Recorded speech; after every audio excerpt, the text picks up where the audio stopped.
Assalamualaikum warahmatullahi wabarakatuh. Perkenalkan, nama saya Rizky Pratama. Saya mahasiswa dari Universitas Mula Warman, Fakultas Ilmu Sosial dan Ilmu Politik, Program Studi Administrasi Publik, kelas Administrasi Publik A 2019 dengan NIM 19020160045. Pada video kali ini saya akan menjelaskan materi tentang memahami tim kerja untuk memenuhi tugas ujian tengah semester dari mata kuliah perilaku organisasi. Nah, kali ini saya akan menjelaskan pengertian tim kerja, pengertian kelompok kerja. Nah, kenapa saya menjelaskan kelompok kerja? Karena ada perbedaan nih di antara tim kerja dengan kelompok kerja. Nah, perbedaannya itu juga bisa dibahas dari aspek-aspeknya. Ada aspek-aspek seperti aspek tujuan, aspek sinergi, dan lain-lain. Nah, ada juga tipe-tipe tim kerja. Ada efektivitas tim kerja, ada peran kunci tim, dan yang terakhir ada cara mengubah individu menjadi sebuah tim. Nah, kita langsung masuk aja ke poin pertama, yaitu pengertian tim kerja. Pengertian tim kerja yaitu kelompok di mana individu menghasilkan tingkat kerja yang lebih besar daripada jumlah masukan individu tersebut. Nah, ada juga nih menurut para ahli, yaitu menurut Wood, tim kerja adalah kelompok kecil dari orang saling melengkapi skill di mana mereka bekerja sama untuk mencapai tujuan mereka secara bersama-sama. Nah, sedangkan pengertian kelompok kerja menurut para ahli, yaitu menurut Robbins, kelompok kerja adalah kelompok dasar yang berinteraksi untuk berbagi informasi dan mengambil keputusan untuk membantu tiap anggota berkinerja sesuai bidang tanggung jawab. Nah, lanjut ke perbedaan tim kerja dan kelompok kerja berdasarkan aspek. Yang pertama ada aspek tujuan. Di dalam aspek tujuan ini, kelompok kerja memiliki tujuan untuk mendapatkan sebuah kebutuhan informasi. Nah, sedangkan tim kerja memiliki tujuan untuk memiliki kinerja bersama. Yang kedua, ada aspek sinergi. Nah, kelompok kerja memiliki sinergi yang netral, terkadang negatif, sedangkan tim kerja memiliki sinergi yang positif. Lanjut yang ketiga, aspek akuntabilitas. Di dalam kelompok kerja memiliki akuntabilitas secara individual, sedangkan tim kerja memiliki akuntabilitas secara individu dan ketergantungan. Nah, yang keempat, yang terakhir nih, ada aspek keahlian. Di dalam kelompok kerja memiliki keahlian yang acak dan bervariasi, sedangkan tim kerja memiliki keahlian yang saling melengkapi. Nah, itu dia tadi perbedaan. Lanjut ke poin tipe-tipe tim kerja.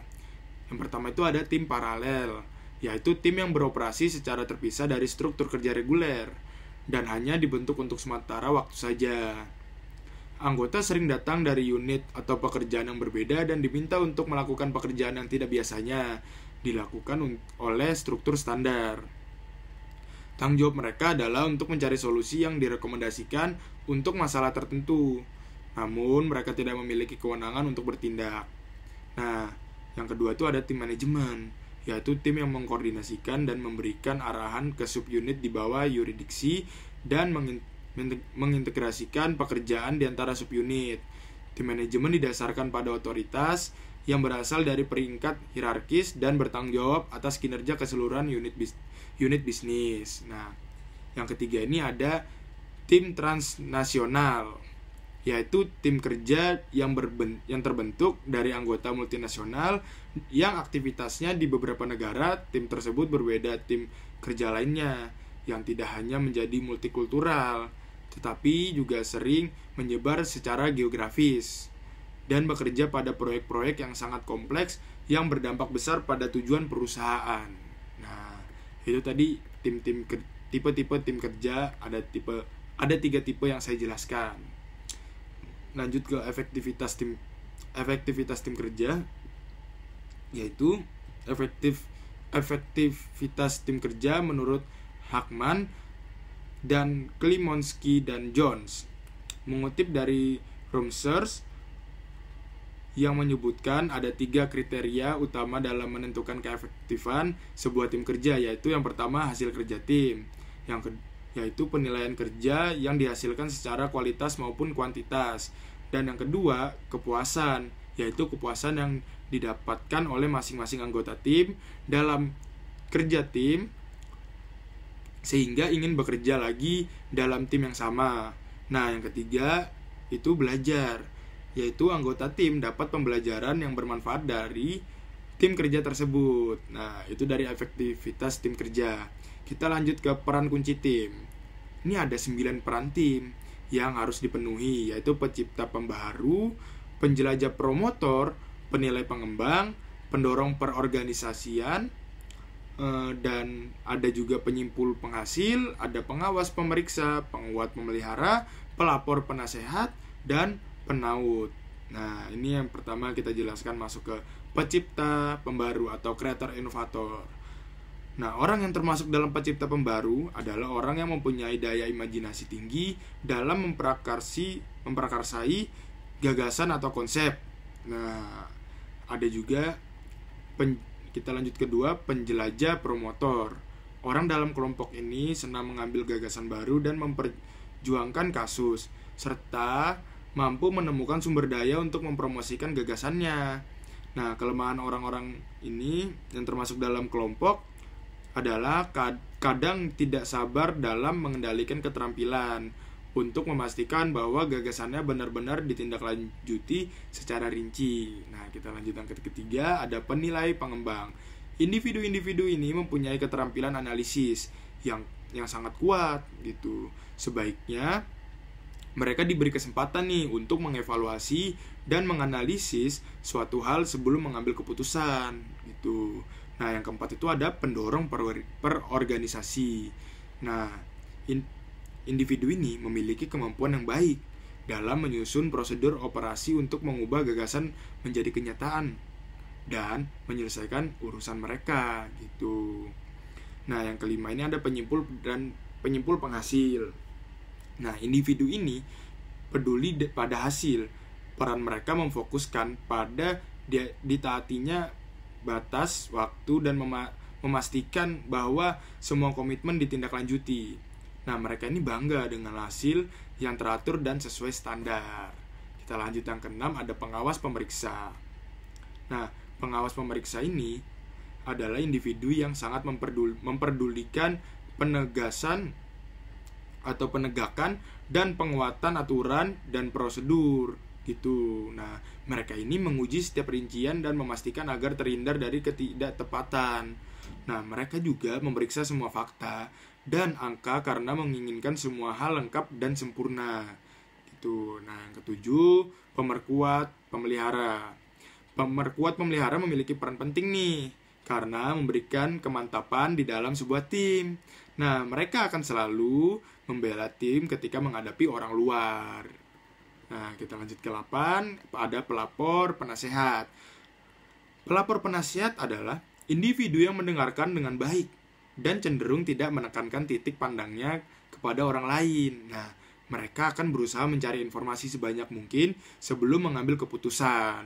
Nah, itu dia nih. Ada yang terakhir, penaut nih teman-teman. Penaut adalah individu yang memahami semua pandangan dan biasanya akan mencoba memahami semua pandangan yang ada. Nah, mereka bertindak sebagai koordinator dan integrator.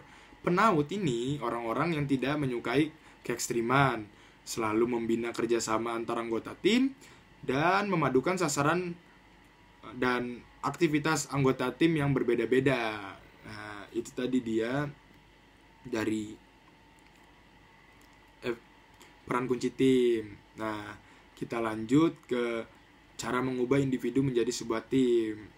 Nih ada mengubah individu menjadi sebuah tim ini ada tantangannya teman-teman. Nah, yang pertama itu penghalang besar dalam menggunakan tim kerja adalah penolakan individual. Nah, sukses seorang karyawan tidak lagi didefinisikan dalam kinerja individual untuk berkinerja baik sebagai anggota tim. Individu-individu harus mampu berkomunikasi secara terbuka dan jujur. Nah, menghadapi perbedaan-perbedaan dan memecahkan konflik-konflik serta menghaluskan tujuan pribadi untuk kebaikan tim gitu. Nah, ada juga tantangan menciptakan pemain tim akan paling besar jika budaya nasional sangat individualistik dan tim itu akan dimasukkan ke dalam satu organisasi yang mapan yang secara historis menghargai prestasi individual. Nah, ada juga cara membentuk pemain tim nih. Yang pertama itu seleksi. beberapa orang sudah mempunyai keterampilan-keterampilan antar personal untuk menjadi pemain tim yang efektif. Nah, ketika memperkerjakan anggota tim, selain keterampilan teknis yang dibutuhkan untuk suatu pekerjaan, kita juga harus memperhatikan calon-calon karyawan yang bisa memenuhi peran-peran tim mereka. Nah, begitu pula dengan berbagai persyaratan teknis gitu. Nah, yang kedua ini ada pelatihan. Nah, pelatihan itu mengadakan pelatihan memungkinkan karyawan memperoleh kepuasan yang didapat dari kerjasama tim. Nah, pelatihan yang diberikan misalnya berhubungan dengan meningkatkan keterampilan menyelesaikan masalah, komunikasi, negosiasi, serta menyelesaikan konflik. Nah, para karyawan juga diingatkan akan pentingnya rasa sabar karena tim membutuhkan waktu lebih lama untuk membuat keputusan-keputusan bila dibandingkan oleh para karyawan yang bertindak sendirian. Nah, ini kita masuk yang terakhir nih teman-teman, yaitu penghargaan. Penghargaan yang diberikan terhadap seseorang harus secara adil antara tujuan-tujuan individu, perilaku-perilaku tim, promosi, kenaikan gaji, dan berbagai bentuk penghargaan lainnya harus diberikan kepada para individu demi keefektifan mereka sebagai anggota tim kolaboratif. Nah, selain itu, jangan melupakan penghargaan intrinsik yang bisa didapat para karyawan dari kerjasama tim. Nah, mungkin itu saja dari saya, Rizky Pratama. Kurang lebihnya mohon dimaafkan. Wassalamualaikum warahmatullahi wabarakatuh.